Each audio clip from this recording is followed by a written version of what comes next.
সংক্রান্তির আগে ভিড় বাড়ছে গঙ্গাসাগরে। দেশের বিভিন্ন প্রান্ত থেকে জড়ো হয়েছেন পুণ্যার্থীরা। সকাল থেকেই চলছে গঙ্গা স্নান।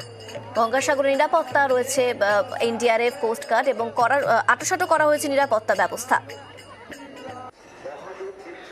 দেখুন ভিড়টা কেমন, দেখুন সকাল থেকে সাগরে পুণ্যার্থীদের স্নান। গঙ্গাসাগরের ছবি দেখাচ্ছি আপনাদের, একদম ঠিক থেকে ভিড়। পৌষ সংক্রান্তির আগেই কিন্তু ভিড় গঙ্গাসাগরে এবং এই ভিড় কিন্তু আরো বাড়বে।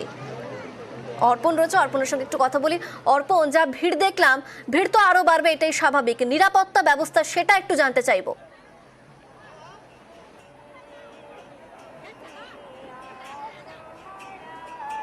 অবশ্যই ভিড় সময় যত এগোচ্ছে ভিড় কিন্তু সেইভাবে বাড়ছে।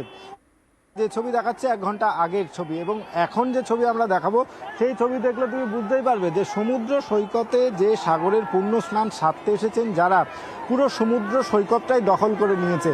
এক কথায় বলা যেতে পারে সময় এখনো পর্যন্ত প্রায় 24 ঘন্টারও বেশি সময় বাকি।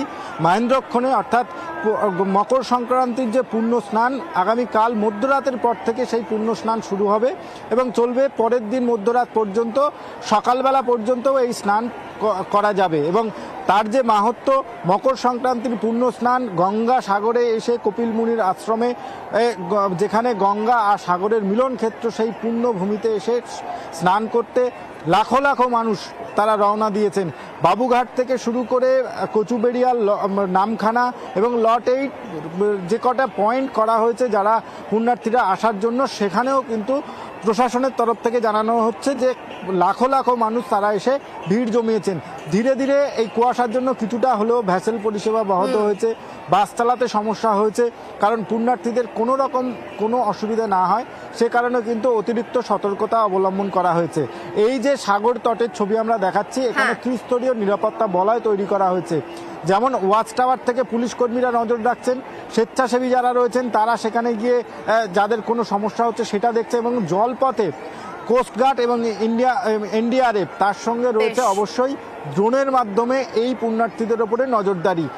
যারা স্নান করতে যাচ্ছেন তাদের জন্য নির্দিষ্ট স্নান করা হয়েছে, সেখান থেকে তারা দূরে যেতে পারবেন না এবং সেখানে কোস্টগার্ডের যারা আছেন এবং এনডিআরএফের যারা রয়েছেন তারা এই পুণ্যার্থীদেরকে ধারে করে দিচ্ছেন। অর্থাৎ সময় যত এগোচ্ছে ততই সাগরের যে চিত্র সেটা কিন্তু ধীরে ধীরে বদলাচ্ছে এবং আশা করা হচ্ছে সময় যত গড়াচ্ছে তত ভিড় বাড়ছে, তত যেন নিরাপত্তা আরো আঁটোসাঁটো করা হচ্ছে। ওয়াচ টাওয়ার করা হয়েছে, যারা স্নান করছেন পুণ্যার্থী আলাদা করে জায়গা করা হচ্ছে যাতে তাদেরও কোনো রকম অসুবিধা না হয়। আর গঙ্গাসাগর বেলাতে পুণ্যার্থীদের ভিড় সেই ছবিটা দেখালাম।